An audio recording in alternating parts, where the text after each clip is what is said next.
Hello வணக்கம், இது உங்கள் சிவி. ஸோ ஒன்று சொல்லாமல் எப்படி இருக்கீங்க? இப்போ பார்த்தீங்கன்னா சாண்ட்ரா வந்து பயங்கரமாக கண் கலங்கி அழுகுறாங்க. ஏன் அழுகுறாங்கன்னா, வியானா வந்து ஒரு சம்பவத்தை பண்ணியிருக்காங்க.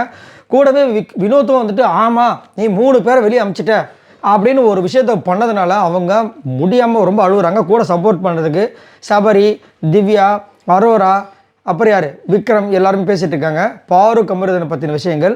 ஸோ அதை பற்றி பார்க்கலாம். அதுக்கு முன்னாடி பார்க்குற எல்லோரும் நம்மளோட சேனலை சப்ஸ்கிரைப் பண்ணி பாருங்கள், லைக் பண்ணுங்கள், கமெண்ட் பண்ணுங்கள், ஷேர் பண்ணுங்கள். இப்போ வாங்க இந்த வீடியோக்குள்ள போகலாம். ஸோ ஆல்ரெடி வெளியில் பார்த்தீங்கன்னா ஃபுல்லாக சோஷியல் மீடியா ட்ரெண்ட் ஆகிற விஷயங்கள். பார்வதி அமிர்தனை வெளியே அனுப்புனது இந்த சாண்ட்ரா தான் நடித்து இந்த மாதிரி அனுப்பிச்சிட்டாங்க அப்படின்னு போச்சு இல்லை. அதை அப்படியே வேணா உள்ளே போய் உடச்சிட்டாங்க. அதாவது மறைமுகமாக சொன்னாங்க. நிறைய இடங்களில் பார்த்தீங்கன்னா மறைமுகமாக வியானா வந்து தாக்கிட்டே இருந்திருப்பாங்க. அதுலேயும் அவங்க ஒரு வார்த்தை சொல்லியிருப்பாங்க, நான்லாம் வந்து நிற்கணும்னா நிற்பேன், அடிக்கணும் அடிச்சிருவேன், அந்த மாதிரி கேரக்டர் நான். ஓ அப்படியா அவளை சிரிச்சிருப்பாங்க. நீ என்ன சொல்ல வர எனக்கு புரியுது. இல்லை எனக்கு வந்து உனக்கு நடந்த அநியாயத்துக்கு நீதி கிடச்சிச்சு, அதெல்லாம் எனக்கு ஓகே, அவங்க பண்ண தப்புக்கு கிடச்சிருச்சு. ஆனால் அதில் எனக்கு ஒரு மாற்று கருத்து இருக்குது அப்படின்னு மாதிரி ஒரு வார்த்தை சொல்லியிருப்பாங்க. அதுக்கப்புறம் வெளியில் பீன் பேக்கில் வந்து பேசும்போது வந்துட்டு எப்படியோ இது பண்ணி ஏதோ பண்ணி 2 பேர் அமுச்சு விட்டேன் அப்படின்போது வினோத்து கூட வந்துட்டு 2 பேரில் 3 பேர் அமுச்சு விட்ருக்காங்கன்ற மாதிரி சொல்லியிருக்கார் போல இருக்கு. அதை வந்துட்டு இவங்க வந்து உள்ளே வந்து அரோரா கிட்ட வந்து பயங்கரமாக கதறி அழி சொல்கிறாங்க. என்னாச்சு ஏதாச்சுன்னு கேட்கும்போது, நான் தான் வந்துட்டு கமருதீன் பார்வதியை வந்துட்டு அனுப்பிட்டேன் அப்படின்னு சொல்லும்போது வினோத்து சேர்ந்து இல்லை இவங்க 3 பேர் அமுச்சு விட்ருக்காங்க அப்படின்னு சொன்னது எனக்கு ரொம்ப கஷ்டமாக இருக்குன்னு சொன்ன உடனே பிளான் பண்ணி அனுப்பிச்சிட்டாங்கன்னு சொல்லியிருக்காங்க. அப்போது அரோரா சொல்கிறாங்க, ஏன் இப்படி பண்ணுறாங்க? ஒரு விஷயத்தை வந்து விஜய் சேதுபதி அவர்கள் வீக்கெண்ட் எபிசோடில் வந்து சொல்லி அட்ரஸ் பண்ணிட்டான், அது அதுக்கப்புறம் பேசக்கூடாதானே சொல்லியிருக்காங்க, திரும்ப இவங்க ஏன் பேசுகிறாங்க அப்படின்னு ரொம்ப அழகாக சொல்கிறாங்க. விஜய் சேதுபதி அவர்கள் அதை தான் சொன்னார். எனக்கும் அப்படி யோசிக்கிறேன், ஆமாம் விஜய் சேதுபதி அவர்கள் ஒரு விஷயத்தை அங்கே அட்ரஸ் பண்ணிட்டு அதை பற்றி பேசக்கூடாது சொன்னாங்களே. ஆமாம், நீங்கள் வந்து ஆபாச குறியீடுன்ற மேட்டர் வந்து நேற்று பேசுகிறீங்க, இன்றைக்கி காலையிலையும் பேசுகிறீங்களே, ஏன் அது எப்பயோ முடிஞ்சதாச்சு, அதை ஏன் இவங்க பேசுனாங்கல்ல? கடவுளை, அதாவது ஊருக்கு உபதேசம் பண்ணுறது, ஆனால் தனக்கு ஒரு இதுவும் எடுத்துக்கிறது கிடையாது. நல்லா பேசுவாங்க. நம்ம அரோரா கேட்டிங்கன்னா பேசுகிறது அப்படியே அழகாக பேசுவாங்க, பாயிண்ட் பேசுவாங்க. ஆனால் அவங்ககிட்ட அந்த பாயிண்ட்டே இருக்காது.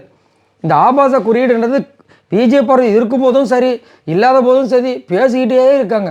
ஆனால் அந்த இதுதான் அன்றைக்கே வந்து பேசி முடிச்சிட்டாங்களே. அதே மாதிரி கோர்ட் டாஸ்க்லேயும் வந்துட்டு ஒரு விஷயத்தை எடுத்து வந்து வச்சுருப்பாங்க. அதே அரோரா எப்படிலாம் இருக்காங்க பாருங்கள். நம்மளை வந்துட்டு இன்னும் பச்சை புள்ளையாவே நினச்சிட்டு இருக்காங்க அவங்க. நம்ம வந்துட்டு இவங்க சொல்கிறதெல்லாம் நம்பிடுவோம் நினச்சிட்டு இருக்காங்க. அதுக்கப்புறம் என்ன சொல்கிறாங்க, ஒரு கோர்ட்டில் கூட தீர்ப்பு வந்துருச்சுன்னா திரும்ப அவங்ககிட்ட போய் பேசுவாங்க, நான் இங்கே தான் அதெல்லாம் புதுசாக பார்க்குறேன் அப்படின்றாங்க. அதுக்கப்புறம் ஆமாம் நாங்கள் வந்து உங்கள் மேலே ஒரு வாரம் கோபமாக இருந்தோம், ஏன்னா நீங்கள் பண்ணுறது எங்களுக்கு எதுவுமே பிடிக்கல. ஆனால் அதுக்கப்புறமா விஜய் சேதுபதி அவர்கள் சொன்னதுக்கப்புறம் நீங்கள் நிறையா மாற்றிக்கிட்டீங்க, அதுக்கப்புறம் நாங்கள் எதுவுமே உங்ககிட்ட சொல்லியே. ஆனால் கார் டாஸ்கில் நீங்கள் இந்த போர் எடுத்துகிட்டு போனாலும் ஃபேக்குன்னு கமருதீன் சொன்னாரா இல்லையா அப்படின்றாங்க.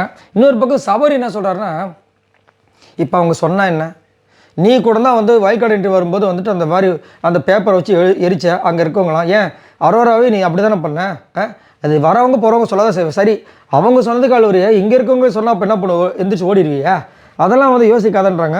அதுக்கப்புறம் வந்துட்டு அரோரானா ஒரு பாயிண்ட் அழகாக சொன்னாங்க, என்னென்னா வியானாவை நம்ம ஸ்டாப் பண்ண முடியாது, ஏன்னா அவங்க பீப்புள் வாய்ஸை தான் இங்கே வந்து பேசுகிறாங்க, பிக் பாஸை சொல்லி தான் அனுப்பிச்சி விட்ருக்காங்க பேசுங்க அப்படின்ட்டு. நம்ம அவங்கள ஸ்டாப் பண்ண முடியாது. வீட்டில் இருக்கவங்க வேணால் யாராவது பேசுனாங்கன்னா சொல்லிக்கலாம். இப்போ வினோத் சொல்கிறாருன்னா ஏன் சொல்கிறாரு, அதுக்கு பதில் அவர் நாமினேட் பண்ணிட்டு போயிடலாமே அப்படின்னு அழகாக சொல்கிறாங்க. அதுவும் கரெக்ட் தான். வினோத் ஏன் சொல்கிறீங்க, நாமினேட் பண்ணிட்டு போயிடலாமே. அதே மாதிரி அரோரா நீங்கள் ஏன் இதை பற்றி திரும்ப சொல்லிகிட்டே இருந்தீங்க, அவங்கள அழகாக நீங்கள் நாமினேட் பண்ணிட்டு சைலண்டாக இருந்திருக்கலாமே.